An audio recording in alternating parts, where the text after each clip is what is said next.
এবং এমন রোডে এমন জায়গা ঘোরা আসলে ভাগ্যের বিষয়। আমরা শুধু ঘুরছি, নিজেকে নিজেকে কিছু দেখানোর চেষ্টা করছি। অনেকদিন পরে বের হয়েছি, এজন্য এমনটা মনে হচ্ছে। তো আমরা শুধুই দেখতে থাকি কোথায় কোথায় আছি আমরা।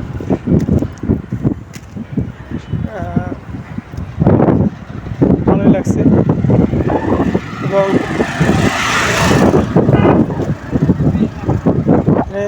একটা ছোট একটা বাজার, এখানে এটাকে বলা হয় জেলেপাড়া।